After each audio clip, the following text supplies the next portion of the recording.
Muchas gracias, Jaime Márquez, pues por participar en esta plática, en esta reunión de música entre músicos. Muchas gracias a Vladimir Sagaido, quien ya está o estará muy pronto con nosotros para charlar, para platicar. Y pues comencemos con esta plática en la cual estamos conversando a propósito de los compositores mexicanos y compositores españoles. Los compositores, bueno, la composición española y mexicana, la historia de la música española y mexicana están muy ligadas, sobre todo la historia de la composición mexicana a la española, puesto que la historia de la música en México se origina con la llegada de los españoles, no en 1492, porque todavía no llegaban acá, pero sí en el siglo XVI, en el cual la Iglesia Católica, con la misión pues de difundir el cristianismo entre la población autóctona, pues toma a la música como un vehículo para hacer esto. Y desde muy temprano, el siglo XVI, empieza a haber ya orquestas y coros en diferentes iglesias, como pueden ser la catedral la principal, la catedral metropolitana de la Ciudad de México, la catedral de Puebla, la de Oaxaca, y los maestros de música de estas iglesias se convierten en los especialistas en música y en los compositores principales, compositores y directores principales. Y de allí la historia de la música mexicana va de la mano con la historia de la música europea y a diferencia de otros países, la historia de la música de México tiene compositores en la época barroca, tiene compositores en la época clásica, en el romanticismo, en el siglo XX, en fin, cubrimos toda la historia de la música en paralelo con Europa.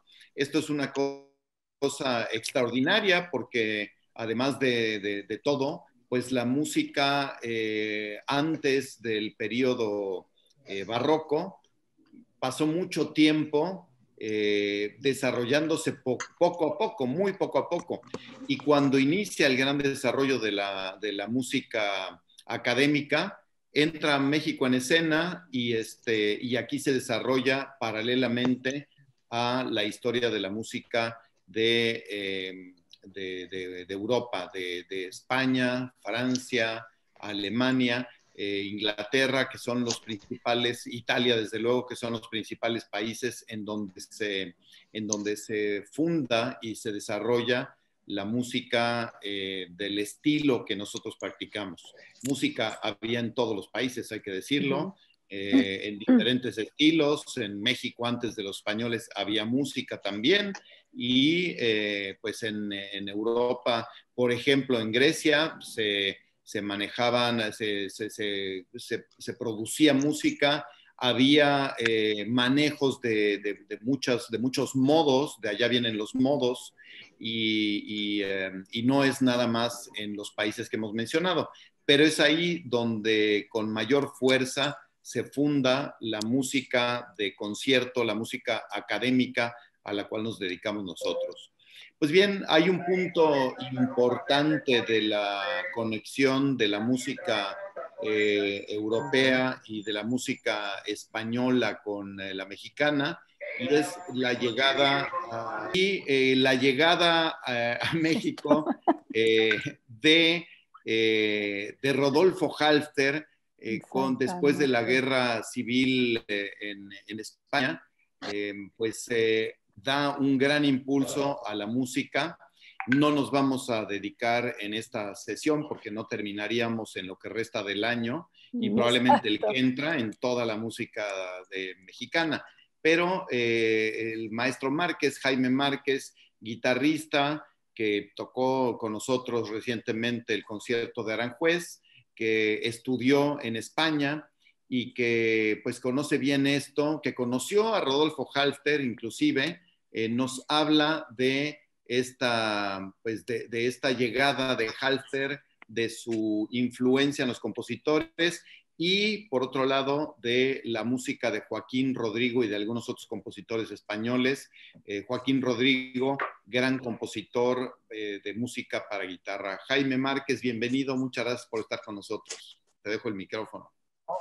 Antes que nada, muchísimas gracias por estar remotamente en mí, en un humilde guitarrista, un instrumento poco, que forma poco parte de todo el ambiente musical,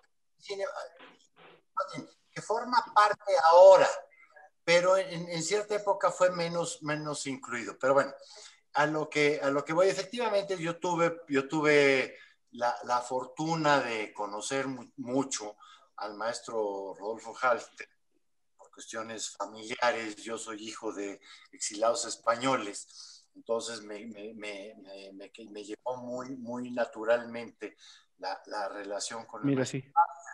Gracias, de hecho, gracias al maestro Halfter, yo terminé estudiando en España. Y mi letrero de Filharmonía. Donde fui a estudiar con el maestro José Tomás, uno de los grandes.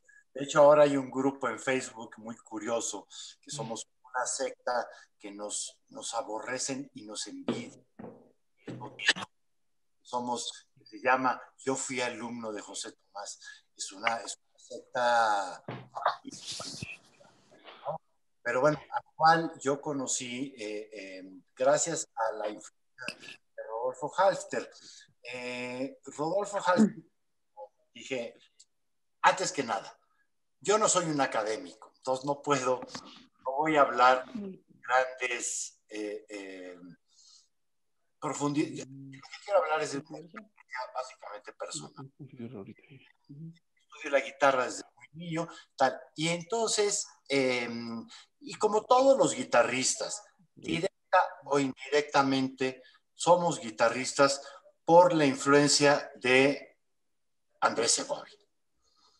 Andrés Segovia fue para los guitarristas como conocer a Paganini para un violinista, como conocer a Liszt para un pianista.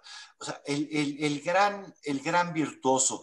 Efectivamente, el que puso a la guitarra en el escenario de la música de concierto.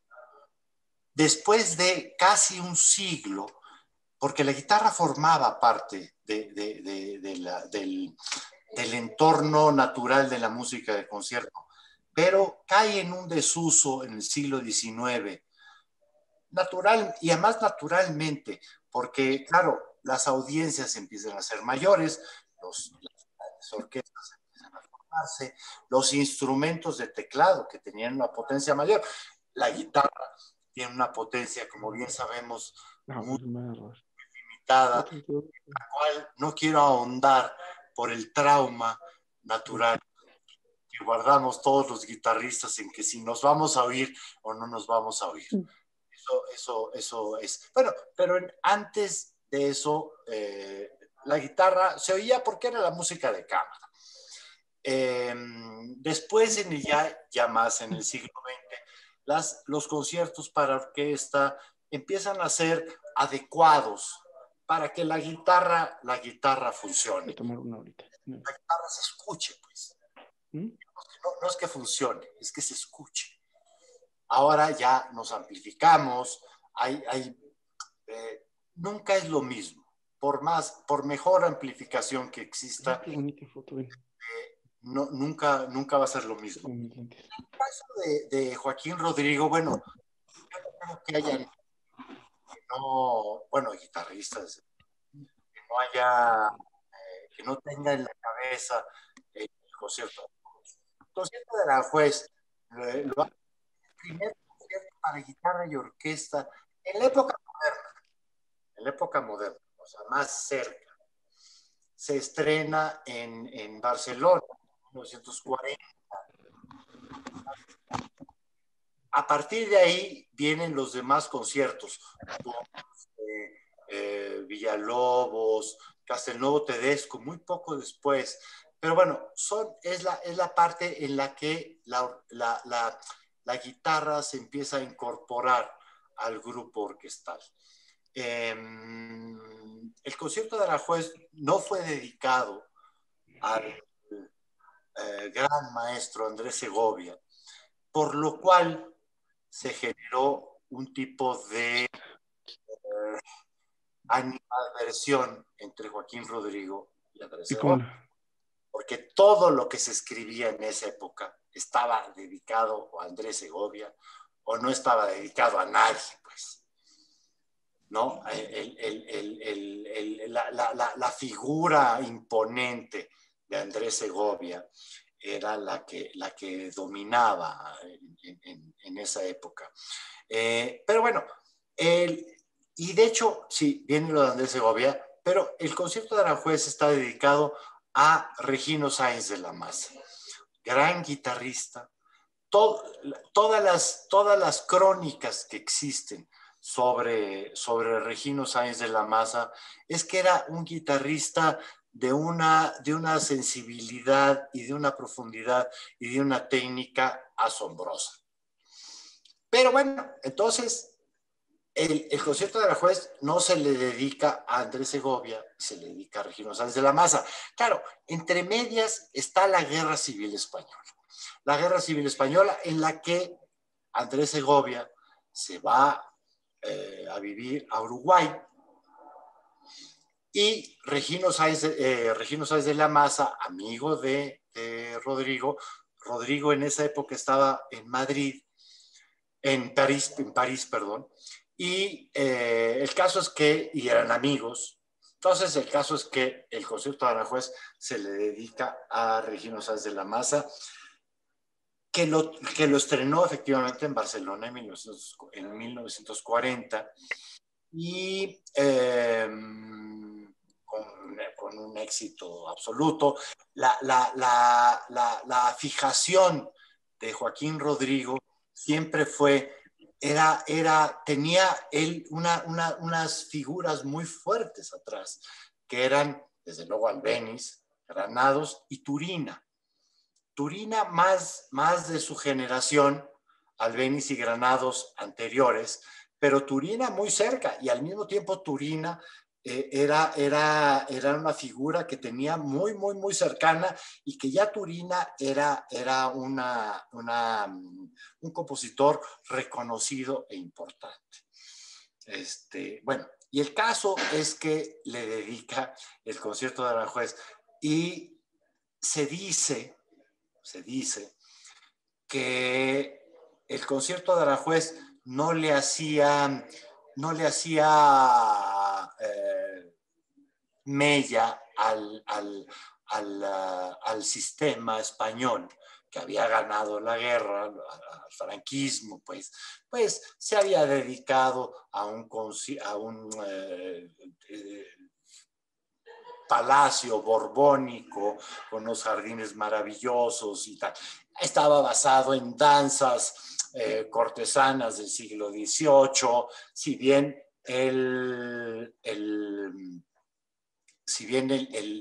los jardines, claro, Rodrigo ciego no podía saber, pero de lo que le contaba.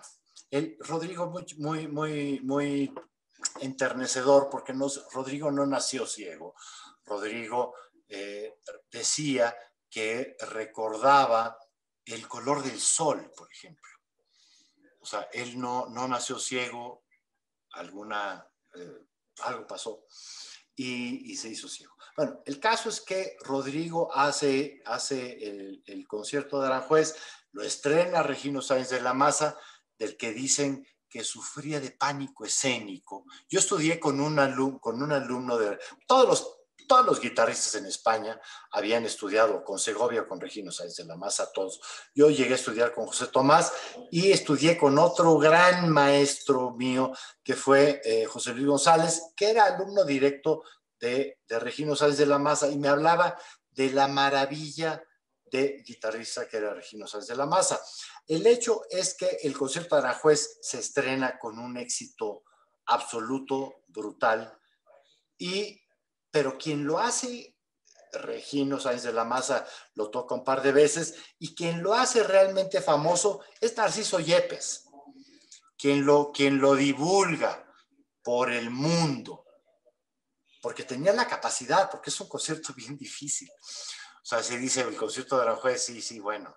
No, es un concierto que tiene una exigencia técnica muy fuerte. Por más que lo conozcas, por más que digas ya lo toco, hay que estar ahí porque en un día malo no hay nada que hacer. Y el que esté libre de culpa que tire la primera piedra. Pero bueno, volviendo a otro asunto. Entonces, el que lo hace famoso es Narciso Yepes. Narciso Yepes tocaba además un instrumento extraño, era lo que los antiguos llamaban un decacordio, una guitarra de 10 cuerdas. 10 cuerdas, era una especie de laúd barroco aguitarrado moderno, ¿no? Porque si bien la guitarra termina o sea, la afinación de la guitarra es mi, la, re, sol, si, mi, y después para abajo sería mi, re, do, si, la. Entonces terminaba las 4 cuerdas. Cuando yo estudiaba en España, decían que Narciso Yepes había puesto un anuncio en el periódico. Los detractores de Narciso Yepes decían que Narciso Yepes había puesto un anuncio en el periódico diciendo que se vendía guitarra de 10 cuerdas. Dice, 4 sin usar. ¿No? Porque efectivamente muere don Narciso, que yo tuve la fortuna de conocer poco como estudiante, lo conocí y era una persona bellísima, y además siempre cálido con los estudiantes. Tráeme la bocinita, hijo, por favor. Entonces, bueno, ¿qué hace famoso, realmente famoso el concierto de Aranjuez? Es globalmente Narciso Yepes. Claro, se hace tan famoso que se empieza a tocar todo el mundo, pero como Yepes era el famoso, era quien se le invitaba a tocar. Rodrigo escribió muchísimos conciertos. Creo que le pasó un poco como a Moncayo con el guapango. Compuesto el guapango, ya se pierde el resto de toda su maravillosa obra, ¿no? A Joaquín Rodrigo, el concierto de Aranjuez, que compuesto el concierto de Aranjuez, se desconoce el resto de sus conciertos.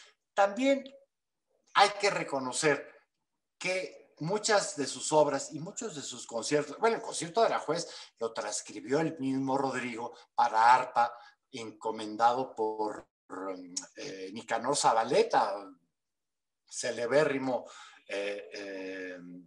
arpista, y salieron versiones, cuentan historias increíbles. Aquí en México tuvimos durante muchos años, los que tenemos algunos años, algunas primaveras ya cumplidas, el anuncio que había de los hermanos Vázquez, que tenían el concierto de Aranjuez como rúbrica. Y la Fundación Rodrigo lo descubrió y creo que no le quedó más remedio que pagar todos los derechos que tuvieron que pagar, ¿no? Bueno, Aranjuez Mon Amour, que la cantó Charles Aznavour, Aranjuez, Miles Davis hizo también la versión del concierto de Aranjuez. En fin, no hay quien no haya, y no hay guitarrista que no haya querido tocar, obviamente, el concierto de Aranjuez. En vista de la bronca que se ganó Joaquín Rodrigo con Segovia lo empezó a a querer hacer otro concierto.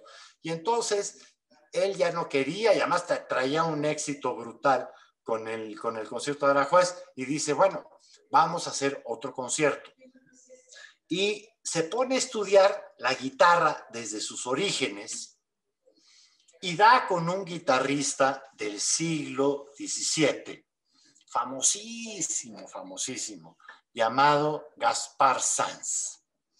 Y de Gaspar Sanz, que es la época de la guitarra barroca. La guitarra barroca es otro instrumento, es como si quisiéramos comparar la balalaika con la guitarra. O sea, sí, los dos se tocan, sí, los dos tienen un mástil, los dos tienen cuerdas, pero es casi otro instrumento, es otra concepción absoluta de lo que es la música. Bueno, el caso es que Rodrigo da con las piezas de Gaspar Sanz, que es el principal guitarrista barroco, siglo XVII, principios del XVIII, pero más bien XVII, y da con unas danzas muy bonitas, que de hecho Yepes después hizo una adaptación para su guitarra de 10 cuerdas, y hace La fantasía para un gentilhombre, dedicada a las danzas. Rodrigo normalmente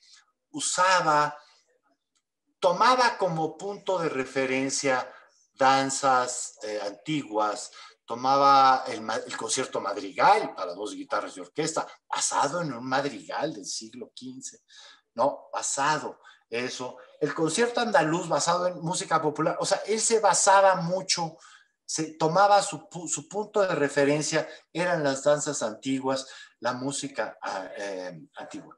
Y el concierto madrigal para dos guitarras, que es una maravilla, con ese sello siempre. Tiene su estilo, obviamente, de Rodrigo. Bueno, el caso es que toma las danzas de Gaspar Sanz y hace esta fantasía para un gentilhombre. La fantasía para un gentilhombre, ya tratada por Segovia, porque el concierto de Aranjuez, cada guitarrista que hay en el mundo hace su propia versión del concierto de Aranjuez. Cada guitarrista. Me contaba no sé quién del concierto Galante, que es para cello y orquesta, que cada chelista también hace el concierto pastoral. Son dificilísimos. Yo no creo que fuera porque fuera ciego. O sea, no quiero pensar, no sé, pero el hecho es que realmente es música que queda muy difícil. A mí me pasó una vez cuando yo estudiaba ya el concierto de Aranjuez, que de pronto estaba escuchando tras ruidos alguna música y dije, ¿qué parte del concierto de Aranjuez es esta que no reconozco? Y era el concierto Galante, concierto para cello y orquesta. Todos tienen un sello muy claro. El concierto Galante, el concierto del Estío para violín, la serenata ya en arpa, para arpa y orquesta, dedicada por supuesto a Nicanor Zabaleta, el concierto heroico para piano, que también está muy claro el estilo Rodrigo. Y bueno, volviendo a la fantasía para un gentilhombre, Segovia, se ve que tenía su carácter, arreglaba, movía las cosas, hablaba con el compositor y le decía, mira, no, esto no se puede hacer, esto lo vamos a hacer así. Y efectivamente la fantasía o la edición que tenemos nosotros, la que tenemos acceso, nosotros guitarristas de la fantasía para un gentilhombre, es mucho más tocable. Es tocable, va bien en los dedos y se puede tocar. No por eso fácil, pero de alguna forma, el concierto de Aranjuez, de alguna forma u otra, hay que capoteártela, te la tienes que capotear de alguna forma para hacerlo. Después vino el concierto madrigal para dos guitarras, comisionado por un dúo legendario, Ida Presti y Alexandre Lagoya. Alexandre Lagoya, un francés, y Aida Presti, legendaria. Además, murió trágicamente, no saliendo a la segunda parte de un concierto. Vamos, un dúo legendario, marido y mujer. Después Alexandre Lagoya siguió tocando, yo lo escuché en vivo alguna vez, pero bueno, el dúo, que nunca lo estrenó. Quien lo estrenó finalmente fueron los Romero. El dúo también, el dúo que era un cuarteto, el padre, don Celedonio Romero, el mayor Celín, que es lo que dicen las malas lenguas, que era el que peor tocaba. Pepe y Ángel Romero, que son unas fieras donde las pongan, ¿no? Y ese era el cuarteto Los Romero, que después, de hecho, le encargaron el concierto andaluz, que es un concierto muy bonito, muy ligero, tiene una sevillana por ahí, tiene una emulación del concierto del segundo movimiento del concierto de Aranjuez. Segundo movimiento del concierto de Aranjuez, bueno, yo no creo que haya nadie en el mundo que le sueltes tararán, tarararara, y te siga cantando, ¿no?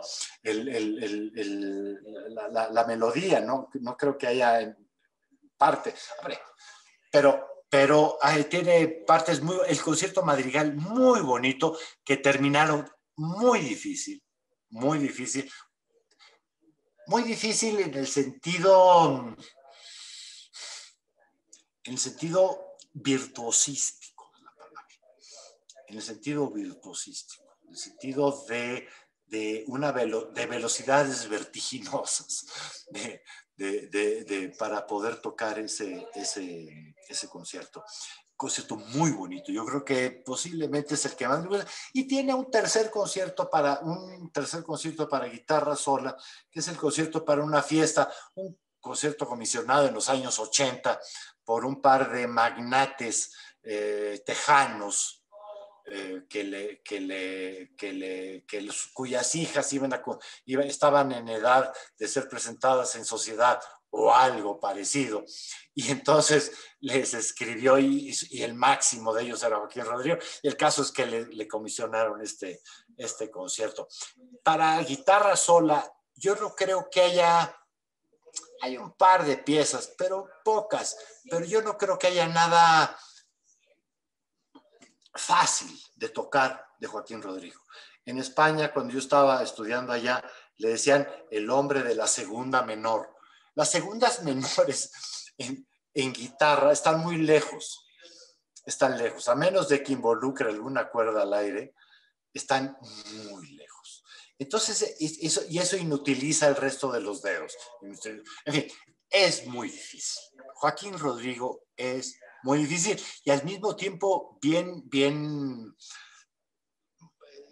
no hay forma de que no guste. Es una música estupenda. Yo queriendo volver un poco a ¿por qué Joaquín Rodrigo vuelve a Gaspar Sanz? Y nos mete un poco en la historia de la guitarra. Y Enrique, te ruego por favor que me pares, que ya me encarrilé, y si me dices que me paro en cualquier momento. ¿Ok? Vas muy bien, Jaime. Creo que convendría mucho repasar un poco el repertorio de guitarra y orquesta, porque el año próximo pinta para ser un año de la guitarra solista. No hay conciertos difícilmente encuentra uno conciertos solísticos que tengan menos fuerzas orquestales, porque pues los compositores evidentemente tratan de balancear, de equilibrar desde la escritura. ¿Cómo era el instrumento con el que se tocaba el concierto de Vivaldi, por ejemplo? No, bueno, el concierto de Vivaldi se tocaba con 2 violines cello. O sea, lo que hacemos ahora, que es 2 violines, o grupo de violines, un par de violas y un cello, para eso no fue escrito Vivaldi. Vivaldi escribió para 2 violines, cello y guitarra. Vamos, era un cuarteto, y no para guitarra. para un laúd que ni siquiera era el laúd que conocemos, el laúd barroco que oímos, era un laúd muy como bandurria, una cuasi mandolina. Claro, Vivaldi tenía su grupo de monjas a la cual les enseñaba a tocar cualquier instrumento, y por eso tenemos concierto para lo que quieras y orquesta, ¿no? Para lo que quieras y dobles, en cualquier combinación posible también, ¿no? Y eso es una maravilla. A mí me parece casi una ofensa que digan que Vivaldi no compuso 400 conciertos, sino 400 veces el mismo concierto, que creo que lo decía Stravinsky, al cual admiro y me encanta. A mí me parece una soberbia. A mí me basta con que Bach transcribió a Vivaldi y arregló a Vivaldi. Con eso yo le doy la fuerza a Vivaldi. Pero bueno, no, en aquella época obviamente se escribió de una forma. Se cuenta, en el caso del Aranjuez, perdón que vuelva al punto de referencia del Aranjuez, pero se dice que la guitarra salía sin problema. Yo no sé cuál haya sido la cantidad de violines, violas, chelos, etcétera, y tal. Pero ya tienes una trompeta ahí, la trompeta, porque edito que toques, o sea, la guitarra, hacemos guitarra mimo. Entonces yo puedo salir con pintado de blanco y hago que toco, y entonces lo voy a hacer fenomenal, ¿no? Por eso, entonces, yo no me creo eso de que la guitarra sonaba como si fuera, y la orquestación y tal. No, y el hecho es que con las guitarras que tenemos hoy en día, que son unos cañones, en comparación con las guitarras que se tenían en el año 30 o en el año 40, y con la técnica que a fin de cuentas traemos el complejo, además de que no nos escuchamos, que estudiamos para que se nos escuche, que se escuchara perfecto. Yo personalmente no me lo creo. Un concierto que efectivamente es muy camerístico y muy posible de tocar sin amplificación, el concierto de Ponce, el concierto del sur. El concierto de Ponce creo que es maderas a 1, cuerda, ahí le equilibras. O sea, yo creo que es un concierto en ese sentido perfecto. El concierto de Villalobos, bien pensado también. El de Castelnuovo Tedesco tiene más aires de grandeza. Pero el concierto de Aranjuez, el concierto de La Fantasía para un Gentilhombre, desde luego tienen, o sea, pretenden una guitarra que para que el guitarrista toque con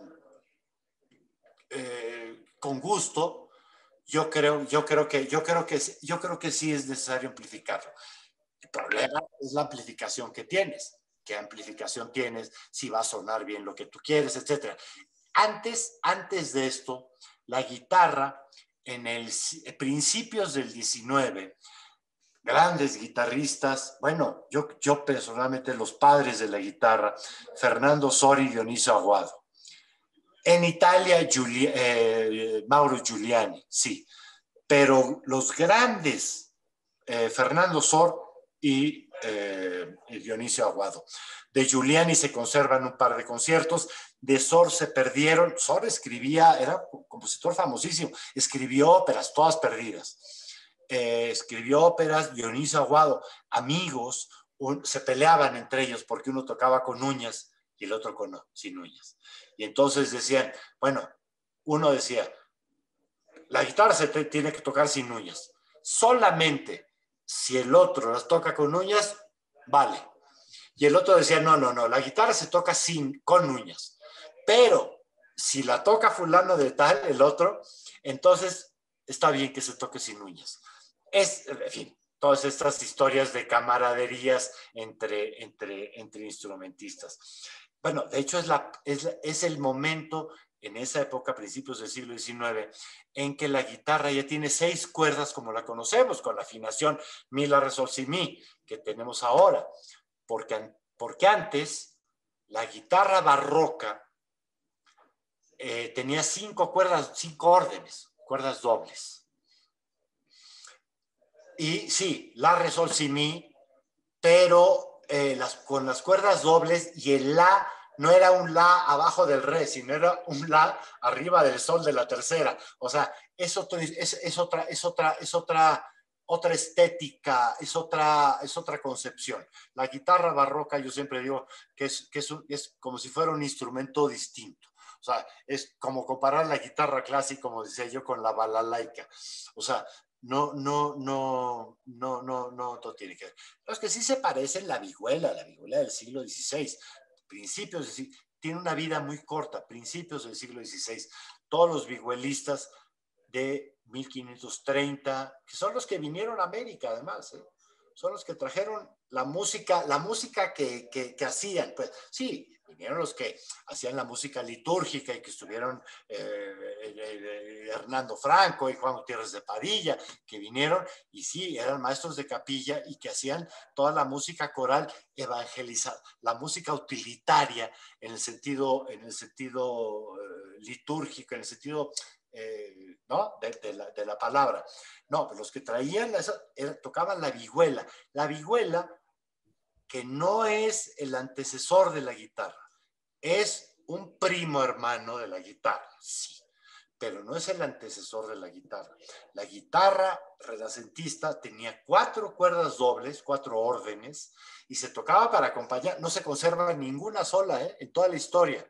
No se conserva una sola guitarra renacentista. Y se tocaba para las parrandas en España, ¿no? Y la música de la corte la hacía la vihuela. La misma afinación que la guitarra, salvo, la guitarra va por cuartas, salvo entre la tercera y la segunda, que es una tercera mayor. Bueno, esa tercera mayor pasa entre la cuarta y la tercera. O sea, es mi, la, re, fa sostenido, si, mi. Toda esa música de Renacimiento español, Luis de Milán, Luis de Narváez, Alonso Mudarra, Enríquez de Valderrábano, etcétera, está escrito para esa afinación. Se escribía en cifra, como la guitarra fácil que vemos, así se escribía. No la escribían en notas, no la escribían en do, re, mi, la escribían en cuerda tal, traste tal, ¿no? Y así se escribía en el resto de Europa. En el resto de Europa se usaba el laúd renacentista. John Dowland, Adrien Leroy, todos los laudistas escribían, ellos escribían con letras. A era la cuerda al aire, B era en el primer traste, etc. Y en España, claro, por el rechazo que había a toda la invasión, a los 700 años de dominación árabe, se rechazaba el laúd, el ud. Entonces, claro, el laúd significa madera. Entonces, era la madera, al-ud, decían los árabes. En España decían, pues, el laúd, y era el laúd. Entonces, el laúd, en rechazo al laúd por la dominación, en España se tocaba la vihuela y la guitarra, que era de fondo plano, no como el laúd abombado. En el resto de Europa se tocaba el laúd, y en España decían la vihuela de Flandes. Claro, era la vihuela de Flandes con esa afinación, Después vinieron los laúds barrocos y las teorbas, que tienen 15 cuerdas y que era prácticamente imposible afinarlos. En aquella época decían que la mayor parte del tiempo de un laudista que pasaba era afinando su instrumento, y la mitad del tiempo la pasaba afinando, y la otra mitad del tiempo tocando desafinado porque nunca lo había logrado, ¿no? No había forma de afinar esos que son unos instrumentos preciosos, además. Pero bueno, eso viene de la vihuela en España, que en aquella época tampoco es que había mucho, le cambiaba tal, y viene la guitarra barroca, que esa es la que predomina. En Francia, Robert de Bizet, Francisco Guerau, y en finales del 18, cuerdas dobles siempre. Finales del 18 viene la sexta cuerda.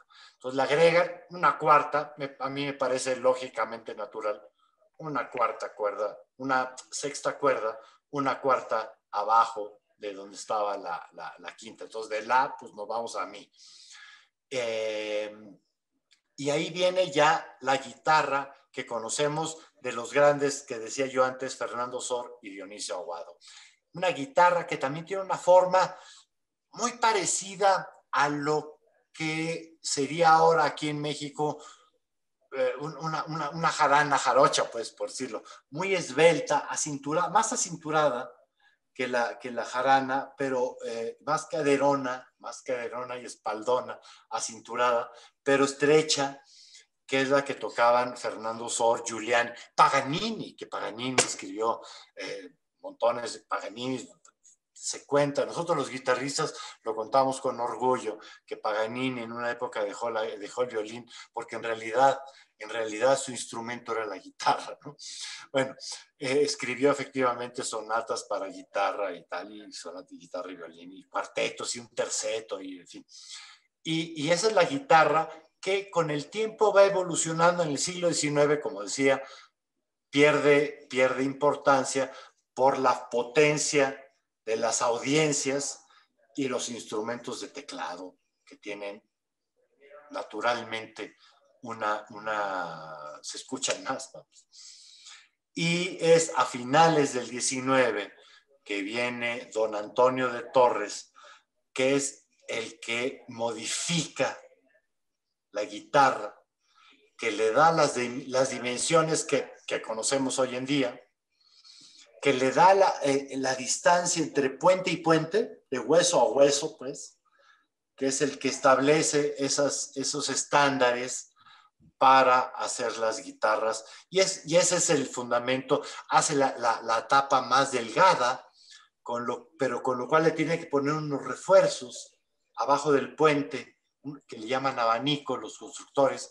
Y eso es la guitarra que conocemos básicamente hoy en día. Los constructores siguen avanzando, siguen experimentando con maderas. O sea, yo no quiero saber de un violín o un cello que hagan en otra madera que no es arce. O sea, yo no conozco, bueno, no sé, que lo hagan en ébano o que lo hagan no sé, no creo que exista. En la guitarra se sigue experimentando, se sigue experimentando en la forma, se sigue experimentando en las dimensiones. Es un instrumento realmente muy joven en ese sentido, ¿no? Y pues bueno, yo una vez más, Enrique, muchas gracias. Tonatiu, te estoy viendo a mi derecha. Beatriz, te veo a mi izquierda. Artemisa, te veo ahí junto a mí mismo. Manuel Hernández, Andrés Holguín, los que veo. De verdad que muchísimas gracias. Encantados, Jaime. Y bueno, la Guerra Civil Española trajo una cantidad de intelectuales y de artistas a México que enriquecieron grandemente nuestra cultura. En España y exiliado en Francia, Pablo Casals fue un activista muy importante contra Franco y platicábamos la semana pasada respecto de Rostropovich en Rusia. Qué curioso que violonchelistas, uno en Rusia, otro en España, se convirtieron en activistas y tuvieron gran arrastre. Es impresionante. Pero bueno, el que vino a México y se distinguió por ser maestro notable de muchos de los compositores del siglo XX mexicanos fue Rodolfo Halfter. Si pudieras unos minutos nada más hablarnos de él. Absolutamente, no, bueno, para mí el maestro Halfter la verdad es que fue una revelación, yo le hacía, claro, yo era un estudiantil, yo era un muchacho, pues, yo era un muchachito, Entonces, él la verdad es que conmigo siempre fue muy cordial. Le parecía chistoso que yo quisiera dedicarme a la música. Él escribió solamente una obra para guitarra, una giga para guitarra, y me decía, oye, me decía con su acento, no, oye Jaime, me parece que es que esta giga que me han dado, que le he escrito, es un poco difícil, ¿qué te parece a ti? Y entonces, bueno, yo le dije, no, bueno, maestro, pero yo no soy nadie, o sea, claro. Entonces la revisé y efectivamente creo que estaba casi escrita como para guitarra barroca, o sea, estaba escrita de la quinta cuerda para abajo. Entonces yo la bajé una cuarta y la arreglé, se le enseñé al maestro Halter y me dice, me parece estupendo. Se editó en ediciones mexicanas de música. El maestro Halter, la verdad, bueno, yo tengo un recuerdo maravilloso de él. O sea, todo lo que le decía a mí me fue, todo fue un aprendizaje con él, pero además de una forma natural. Yo quería que él me diera clases de composición, por ejemplo. Le dije, maestro, ¿cómo que tiene una giga solo? Una giga. ¿Cuándo se toca una giga? ¿Dónde vas a tocar una giga? Digo, a ver, una mini suite, preludio, sarabanda y giga. Bueno, por ejemplo, para empezar. Y entonces ya tenemos un grupito que tiene, de alguna forma, tiene sentido en un programa. Si no, pues es un encore, es un bis, es eventualmente para arrancar alguna cosa, pero maestro, tiene que componer. Claro, yo no tenía la fuerza, o no la tuve, la fuerza para motivarlo, para que hiciera un preludio y una zarabanda y una giga, ¿no? Entonces, pero es una pena realmente, porque la giga realmente es muy bonita. Transcribí de él para flauta y guitarra las sonatas del Escorial, las dos sonatas del Escorial, que son en homenaje al padre Soler, ¿no? El clavecinista, que son bitonales, muy simpático. Joaquín Gutiérrez Heras me dice, las escuchó y me decía, Joaquín, dice, ibas medio tono abajo, me decía, ¿no? Porque iban justito. No, bueno, a ver, el maestro Halter, reconozco que para mí, mis padres me hablaban del maestro Halter, el maestro Halter conoció mucho a mis abuelos y me hablaba de ellos. Entonces, realmente para mí fue una figura muy importante. Estuve en conciertos con él y iba a Madrid constantemente. Gracias a él toqué para el maestro Moreno Torroba, para los guitarristas. Moreno Torroba no lo conoce nadie. Bueno, salvo los que tocan, los que hacen ópera, que tienen la zarzuela Luisa Fernanda, claro. Los guitarristas, obviamente conocemos al maestro Moreno Torroba. Bueno, vino Moreno Torroba a México y yo toqué para Moreno Torroba. Yo cuando se lo cuento a mis alumnos, piensan que es como si le hubiera tocado a Fernando Sor a principios del 19, ¿no? Me ven así con cara de decir, pues bueno, pues estás viejo, pero no tanto, ¿no? Entonces, no, el maestro Halter me ayudó mucho, me invitaba a conciertos, me llevaba a conciertos, descubrí muchísima música, la música de, bueno, Carlos Chávez, la música de Carlos Chávez, él me ponía a escuchar la música de Carlos Chávez. Me dice, ¿ya conoces las piezas de Chávez, las 3 piezas para guitarra de Chávez? Digo, pues sí, maestro, pero escúchala conmigo, venga, y ya ves, porque a él no le gustaba. O sea, me decía, yo te puedo enseñar análisis, yo a componer no enseño. Lo cual, obviamente, es un hecho. O sea, yo te puedo decir qué hicieron los grandes maestros para hacer lo que hicieron. Y entonces, pues tú, ya, yo estudié composición, igual que tú, querido Enrique, igual que mi querido Tonatiu, que estudiamos con el maestro Hernández Medrano. Bueno, a mí quien me recomendó que estudiara con Humberto Hernández Medrano fue el maestro Halter, por ejemplo, ¿no?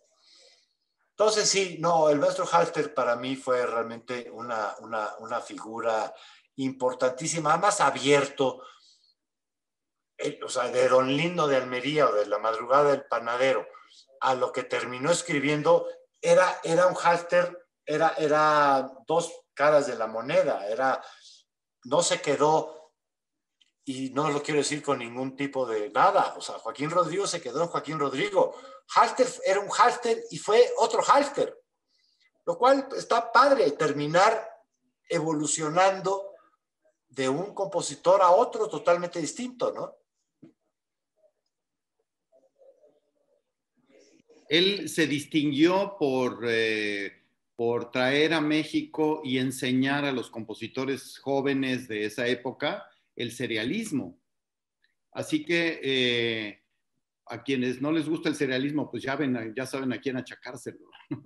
Pero bueno, vamos a encadenar con otro de los grandes maestros y promotores musicales, directores de orquesta, fundador de Limba, fundador de la Orquesta Sinfónica Nacional, un ícono realmente de la música mexicana del siglo XX, que es Carlos Chávez. Pero Jaime, muchísimas gracias, bravo por esta presentación, bravo por compartir con nosotros todo esto, se agradece muchísimo. Y pues vamos con Carlos Chávez, que Beatriz Cadena tiene preparado algunas cosas para compartir con nosotros. Bienvenida, Betty, gracias. Micrófono, Betty. Listo, ¿ya verdad?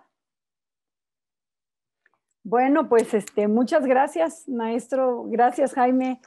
Y bueno, me significa mucho estar aquí en jueves y a las 7 de la noche, porque sería la hora de nuestros conciertos, la hora en que, bueno, nos reunimos para hacer música, ahora nos reunimos para enriquecernos con charlas y con propuestas para escuchar, las cuales son súper bienvenidas porque vaya que me han puesto en ese canal de conocer más, de aprender más. Y pues bueno, yo quiero comenzar diciendo que para mí, el artista creador, bueno, no sé si se escucha bien. Ahí. ¿Se escucha bien? Sí. El artista creador es quien le da la identidad a un pueblo. Es quien le da la forma y la fuerza a la cultura de una nación. Para mí, por eso, bueno, les tengo el mayor de los respetos y mi admiración completas. Tengo algunas fotos que compartirles. Me voy a permitir aquí.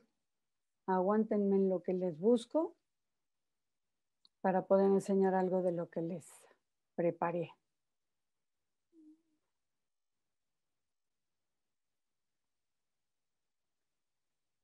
Bueno, no sé si ya está por ahí. La figura de Carlos Chávez es para mí siempre novedosa. Es un hombre de una personalidad muy fuerte, un hombre tenaz, un hombre creativo, que puso a México en el mapa mundial de la música. Ya les voy a decir por qué pienso así. Algunos de sus contemporáneos fueron Silvestre Revueltas, Hernández Moncada, Jiménez Mabarak, Blas Galindo, Luis Sandy, Rodolfo Halfter, desde luego, entre otros muy importantes de esa época. Chávez nació en la Ciudad de México el 13 de junio de 1899, el mismo año de Silvestre Revueltas, pero él fue del último día, del último momento de ese siglo. Primero Chávez estudió con Ponce en el piano y después encontró a Pedro Luis Ogazón, un tremendo músico, un hombre de una preparación increíble, muy completo. Y Chávez permaneció mucho tiempo con él, con Pedro Luis Ogazón.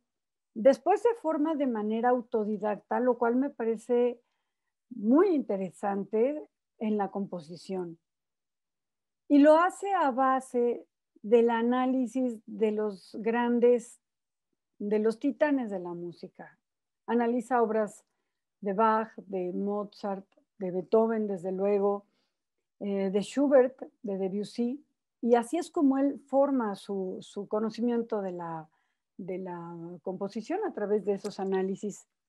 Pero yo me quiero centrar en 4 aspectos del maestro Carlos Chávez que me parece que hacen de él la figura enorme que es.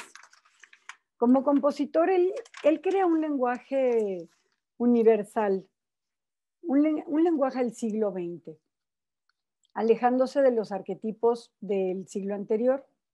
Como dice Aaron Copland, me voy a permitir leer una cita. Su música pertenece por entero a nuestra época. No presenta problemas metafísicos. Es extraordinariamente saludable, pues no está creada como un sustituto de la vida, sino como una manifestación de ella. Es clara en su expresión y en su sonido, sin sombras ni debilidades. Como compositor quiero destacar entre sus obras, solo destacar porque está llenísimo de música y no terminaríamos, como dice el maestro Enrique, en este año y nos vamos a tardar demasiado. Sus 6 sinfonías, la Sinfonía de Antígona y 2 años después la Sinfonía India, esos 2 años muy fecundos en la composición.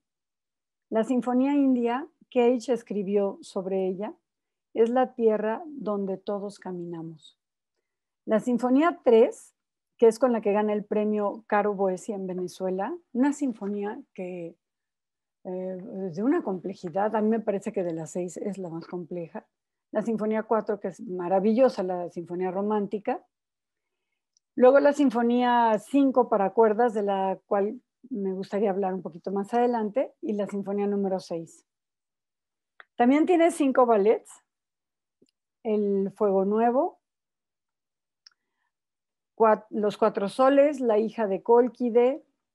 La zarabanda de La hija de Cólquide se tocó durante el funeral de Chávez, lo tocó la Orquesta Sinfónica Nacional, dirigió Fernando Lozano, y cuando lo enterraron en la Rotonda de las Personas Ilustres. Bueno, eso es muy al margen. Pirámide, que también es uno de sus ballets, que me encantaría mencionarles que tiene una parte mágica, maravillosa. Tiene un fragmento de coro hablado en donde Chávez manipula la voz de una manera ingeniosísima porque hace con sílabas y con consonantes todo un asunto rítmico fenomenal. Parece un códice desconocido, un código extraño. Es muy buena, lo recomiendo muchísimo en la audición de este ballet Pirámide. También está el ballet Caballos de Vapor, de la cual el mismo Chávez hace una versión para 2 pianos y está en 2 grabaciones, una en la integral de la obra de piano y en esta otra que les quiero recomendar, No es anuncio, este dúo de María Teresa Rodríguez y Tonatiuh de la Sierra. En este disco está la fantástica versión de 2 pianos de Caballos de Vapor. Bueno, también tiene 4 obras muy importantes para orquesta. Creo que ahorita no aplica por la situación de lo que se requiere como fuerza orquestal, que son Initium, Discovery, Resonancias y Clio. Entre sus conciertos que compuso el maestro Chávez está el concierto para piano, desde luego, piano y orquesta. Aquí está María Teresa Rodríguez con él estudiando y Mata, que la grabaron con la New Philharmonia. Y bueno, esa es una grabación muy bella. Este concierto lo estrena Eugene Liszt, después lo toca desde luego María Teresa y también el gran pianista Jorge Federico Osorio, desde luego lo ha tocado. Y recuerdo un concierto que fue para mí entrañable cuando se recuerdan los 20 años, el aniversario luctuoso número 20 del maestro Chávez. Lo tocó Guadalupe Parrondo espléndidamente bien con la Carlos Chávez. Ahí en el conservatorio lo dirigió Román Revueltas. Eso fue muy bello. Ahora hay un chico que conocí hace poco, que vino aquí a grabar para un festival de música nueva en el estudio María Teresa Rodríguez. Se llama Diego Sánchez y es un joven que está prendado de la música de Chávez y está actualmente trabajando este concierto. Bueno, está también el concierto de violín que lo estrena Henrik Schering, aquí está con él. También está, bueno, lo tocamos en el Poli, en nuestra orquesta hace no mucho con el maestro Diemeque, su hermano en el violín. Y el concierto de 4 cornos, que comenzó siendo una sonata para 4 cornos. Y bueno, Chávez toma el material para darle forma al concierto. Se estrenó en el año 39 con la Sinfónica de México, ya se llamaba así entonces. Supongo, no tengo quienes lo estrenaron, pero supongo que habrán sido los mismos integrantes de la orquesta, Vicente Zarzo, tal vez. No sé si el maestro Barrios tiene algo más que comentar de este concierto, porque no sé más. También está un concierto inconcluso para cello y orquesta, lo cual es una pena que haya quedado inconcluso. Son pocos compases, de hecho. Y hay un concierto que me gusta mucho, el concierto de trombón y orquesta. Se lo encargó un trombonista, Per Breivik, y me gustaría platicar un poquito sobre porque se estrenó en el 78 durante el Festival Interamericano en Washington, siendo esta la última presentación de Chávez como director, ya que muere escasos 3 meses después. Este mismo concierto se repitió al año siguiente en Noruega con el mismo trombonista Per Breivik, dirigiendo en esa ocasión Enrique Batis. También Chávez tiene una ópera, Los Visitantes, la cual tuve la dicha de verla cuando se reestrenó, o bueno, se puede decir que se estrenó porque en el centenario del natalicio de Chávez, en el marco del Cervantino de ese año, en 1999, que a propósito estaba yo recién ingresada a la orquesta, mi querida orquesta del Poli. Y pues desde luego es una apuesta fantástica de Sergio Vela. Es una cosa increíble esta ópera. Me acuerdo que estuvo entre el elenco Lourdes Ambrís, Jesús Suaste, formidables. También estaba, bueno, la cantata Prometeo Encadenado de 1956. Y bueno, su música de cámara, que es muy vasta, es muy valiosa, y entre las que se pueden citar 4 cuartetos, perdón. El último es para violín, viola, cello y contrabajo. 3 soli para alientos, la invención que es para violín, viola y cello. También desde luego está la invención de piano, pero eso es después. 3 obras para violín y piano, la sonatina, espirales, variaciones. Una obra que me llamó mucho la atención porque se llama Energía, y es eso, es energía pura. Es una obra formidable que en una ocasión Edgar Varese le escribe a su gran amigo, gran querido amigo Carlos Chávez, y le pide que componga para la siguiente temporada de la Asociación Internacional de Compositores. Le pide que componga Quelquechos, cualquier cosa. Y él pues le da nada menos que esta obra formidable. Es para grupo mixto, también yo creo que a considerar, son 9 instrumentos, maravillosa. Bueno, hay 2 obras para cello y piano que me gustaría hablar de ella, de la sonata. Bueno, es el madrigal y la sonatina. El madrigal es una pieza muy bella que también se puede tocar en piano solo. Y la sonatina es una obra fantástica. Yo creo que se debería de pedir a los estudiantes en el conservatorio como parte del repertorio en el capítulo Música Mexicana, que se debería de pedir. Yo la equiparo con la sonata de Debussy, pero tiene algo formidable. no es el primer movimiento, son 4 movimientos encadenados, o 4 momentos, más bien, no podemos llamarle movimientos, la sonatina dura 8 minutos, son 4 momentos.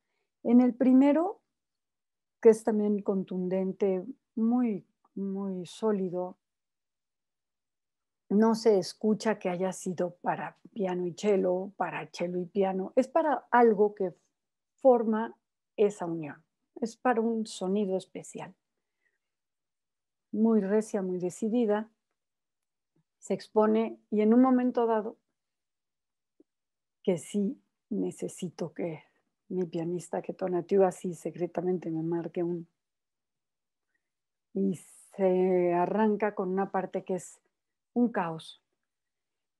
Un caos en el que el piano va a 2, yo tengo que ir en 3 y parece que ya se perdieron los pobrecitos ejecutantes.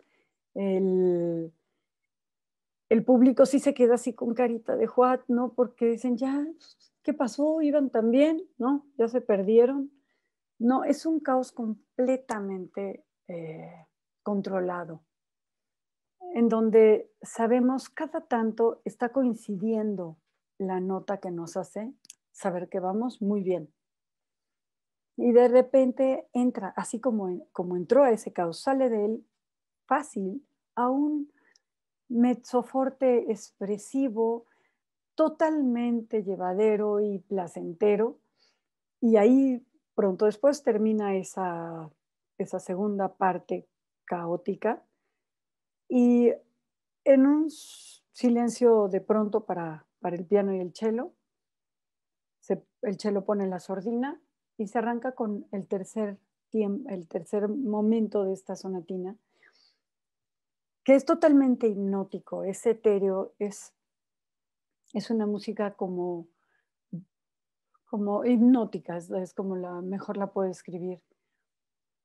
El cello va y viene en una melodía de negras y corcheas nada más, de repente sincopado, y el piano está casi ausente, repetitivo, repetitivo, dulce, es muy expresivo, aunque como dice ahí la partitura, no tenemos concesiones.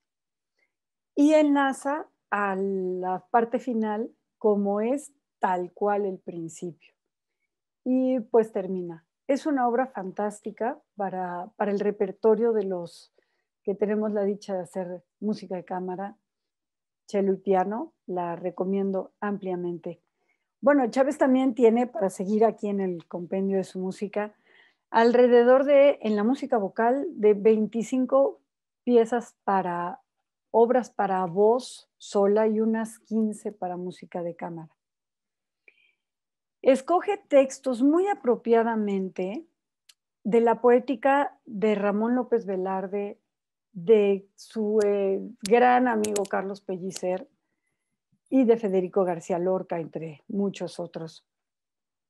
Entre su música de cámara está, pues desde luego, Xochipilli, que es para flautín, flauta, clarinete, trombón y percusionistas, 6 percusionistas, con un montón de percusiones. El nombre de la pieza es tomado de la diosa azteca de la música, la danza, las flores, el amor, Xochipilli Macuilxóchitl.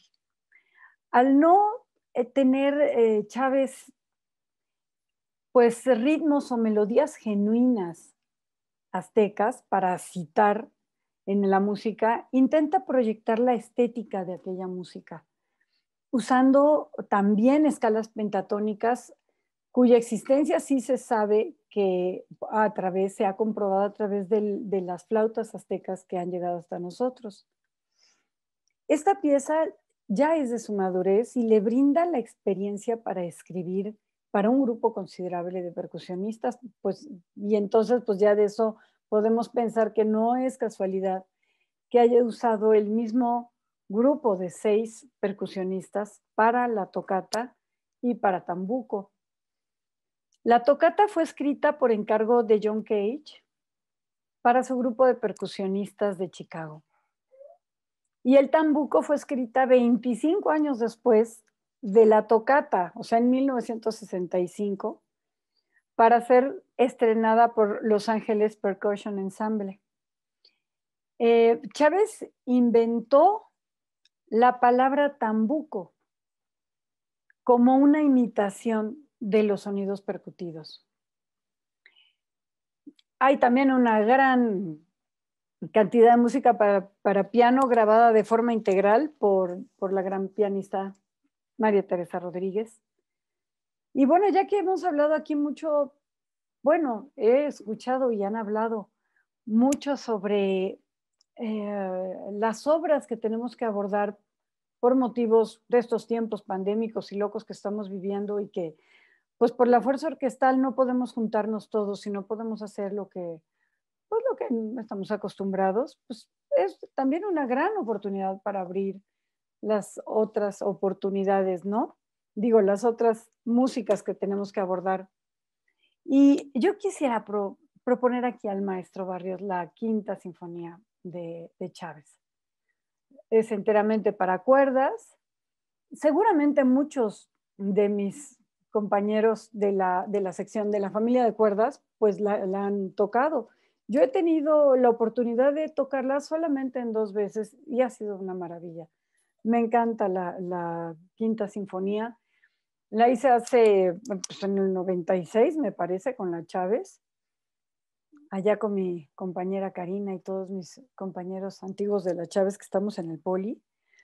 Y hace 2 años con la Orquesta de Cámara de Bellas Artes, por lo cual yo digo, hasta con un grupo de no toda la sección completa de violines, violonchelo, sino reducidamente y con trabajos, se puede hacer.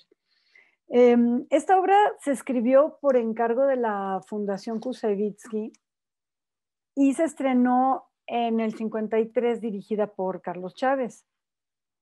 Tiene 3 movimientos. Los contrabajos jamás están reforzando a la octava baja a los chelos, sino que tienen líneas totalmente independientes.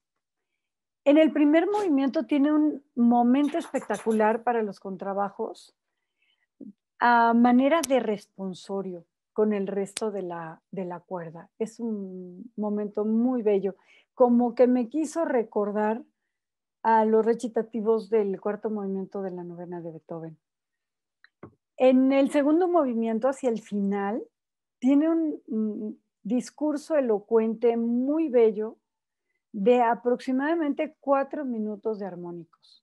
Es algo muy, muy hermoso. Estos asemejan el sonido de las maderas o de las campanas lejanas. Es muy bello.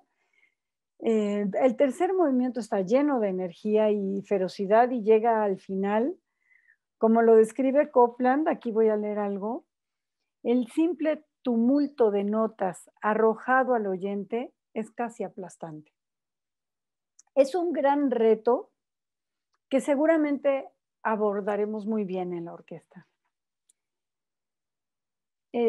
Pues el maestro Chávez, el creador de instituciones, pues qué más se puede decir que yo como miembro de una orquesta, pues señalaría como algo de lo más importante en 1928 que funda la Orquesta Sinfónica de México y la dirige ininterrumpidamente durante 21 años y en donde se ejecutaron 255 estrenos mundiales y 82 estrenos nacionales. Entre estos obras de Rafael Adame, de Daniela Ayala, de Gustavo M. Campa, de Ricardo Castro, bueno, de muchos, de Revueltas, de Moncada, de Galindo, de todos los de Candelario Huízar, desde luego, en donde ellos pudieron dirigir sus propias obras. Además, fueron obras por encargo, o sea, comisionadas, como el Huapango en esa época. O sea, el maestro Chávez impulsó fuertemente esta creación, este momento de mucha creatividad. De esta manera, el público mexicano se enteró pues de lo que pasaba en el mundo. A eso me quería yo referir cuando dije que fue un músico que puso a México en el mapa mundial de la música y también al traernos todo lo que sucedía afuera. Se oyeron las últimas composiciones que escandalizaron a los oídos perezosos acostumbrados a un repertorio inmóvil. O sea, porque la verdad así estaba la situación. Vinieron los más grandes solistas y directores del momento, los más importantes compositores, dirigiendo sus propias obras. Aquí se estrenaron con él las sinfonías de Shostakovich, por ejemplo, Varese, Milhaud, Honegger, Hindemith, todo eso se pudo escuchar entonces. Esta gran orquesta llegó a tener un repertorio universal de 450 obras. También algo que hizo, y me parece importantísimo, en 1946, venciendo 1000 dificultades, que para qué platicar, logra con sus colaboradores Sandy, Galindo, Moncayo, Adolfo Salazar y Rodolfo Halfter, como ahorita estaban mencionándolo, logran fundar las ediciones mexicanas de música, que no seríamos nada sin eso. De ahí parten para muchas cosas. En el año del 46 formula y redacta el proyecto de ley en el que se sustentaría el INBA y es nombrado director general al crearse este organismo por el decreto del presidente Miguel Alemán. La meta fundamental entre toda esta enorme propuesta es impulsar a los artistas mexicanos que pudieran crecer y desarrollarse. También funda la Academia de las Artes y pues nada menos que el Colegio Nacional, al lado de figurones como José Clemente Orozco, Diego Rivera, Antonio Caso, el doctor Ignacio Chávez, el doctor González Martínez, Manuel Sandoval y José Vasconcelos. Aquí realizó las famosas conferencias conciertos, que fueron experiencias maravillosas para el público, ya que se ejecutaba una obra, la obra que estuviera en el programa, y pues se retiraban los músicos, aparecía el maestro Chávez como un conferenciante y diseccionaba la obra que recién se escuchó. La desarmaban, la volvían a armar, se platicaba, se decía, hasta que ya quedaba como una nueva, listos los oídos para algo. Llegaba de nuevo el grupo y la volvía a ejecutar. Claro que de esta segunda audición, pues se obtenía una riqueza fantástica. Y yo recuerdo haber oído en el Colegio Nacional haber tenido una experiencia similar con el concierto de trombón de Chávez, que Tonatiuh y Julio Briceño lo tocaron en la versión que el mismo Chávez hizo para piano y trombón.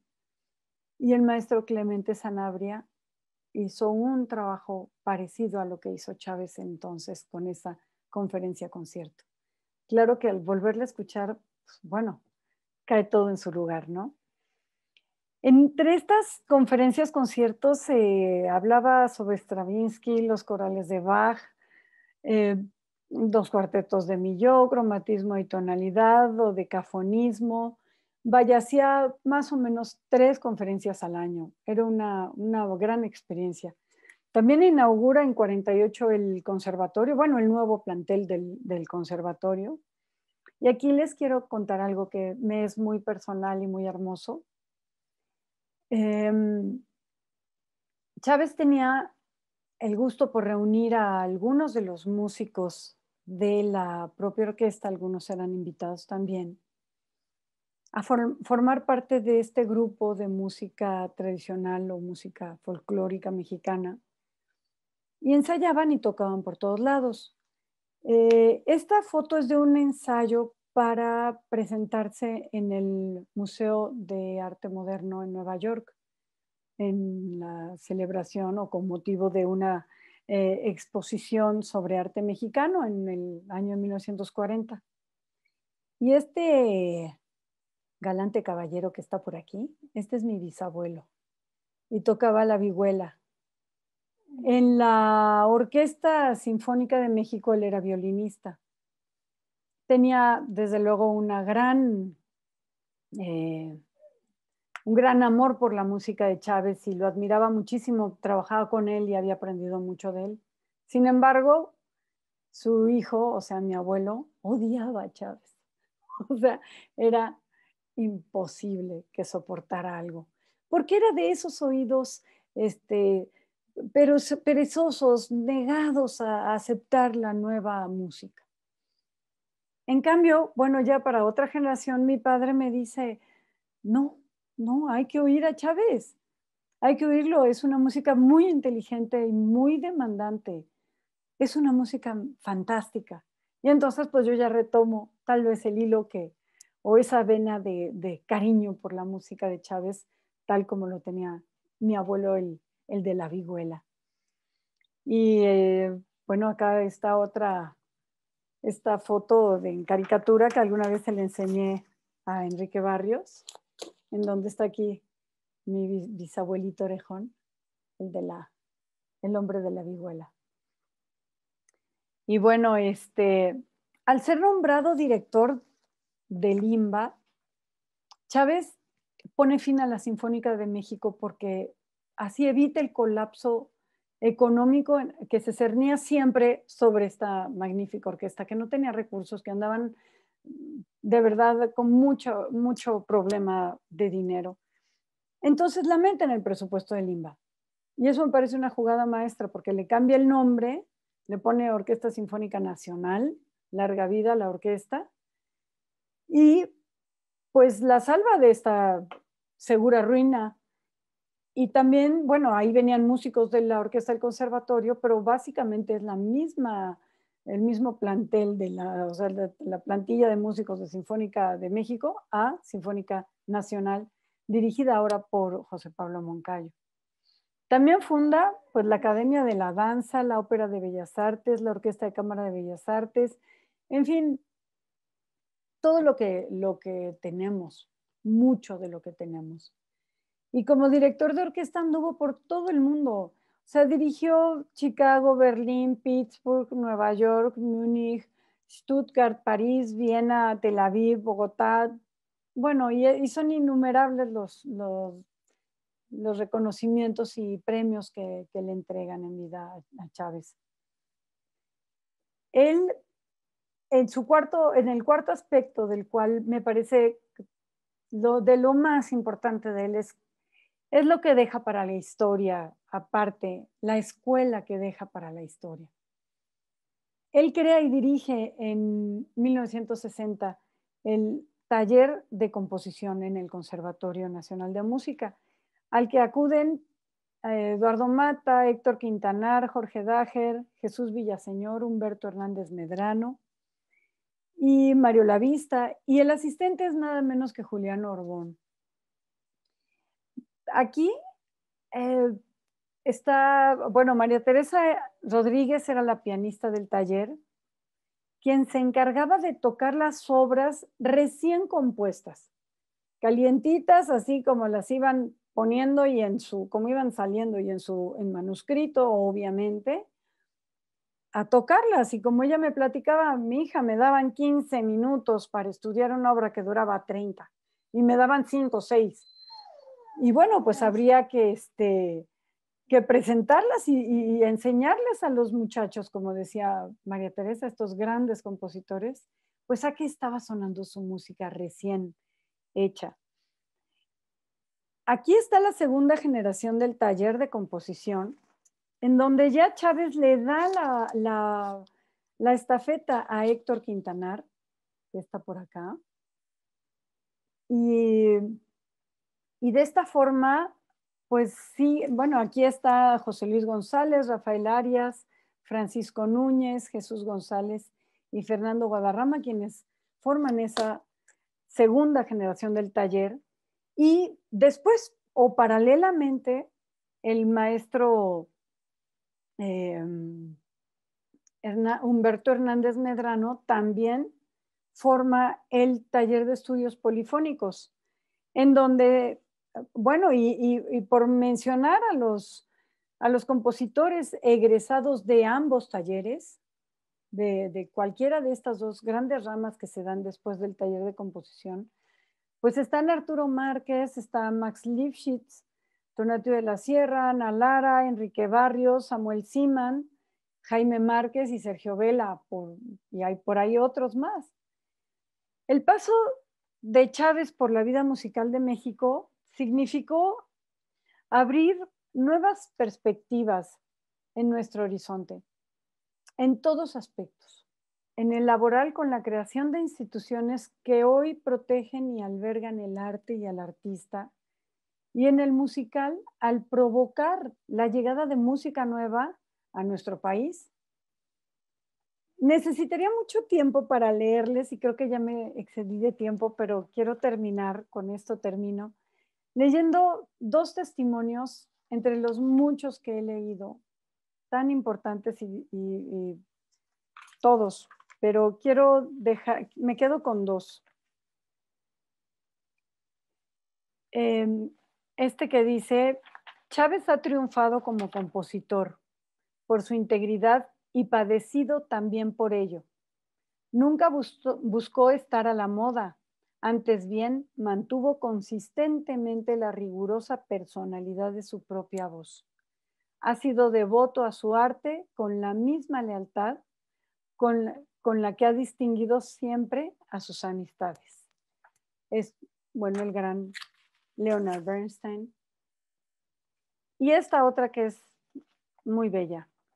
Conocer a Carlos Chávez, estar cerca de él y gozar de sus enseñanzas y de su amistad fue para mí un privilegio y un gran honor que nunca olvidaré. A él debo gran parte de lo que sé y de lo que soy en el campo de la música. Chávez, como maestro, nunca me negó su consejo ni sus enseñanzas. Fue mi amigo, pero además se portó como un padre, porque en mi época de estudiante me orientó y me ayudó a resolver los problemas económicos y morales que me agobiaron. Carlos Chávez fue un director de orquesta de fama internacional, un admirable organizador, un pedagogo, un escritor y conferenciante, pero para mí y sobre todas las cualidades, es el compositor más importante y más representativo de México en lo que va del presente siglo. Sus obras, realizadas con gran maestría, serán más apreciadas a medida que sean más escuchadas. Blas Galindo, nada menos y nada más. Bueno, y pues les dejo esta foto hermosa de la entrañable para todos Sinfonía India. Y pues, bueno, dejo de compartir mi pantalla. Me salgo de aquí.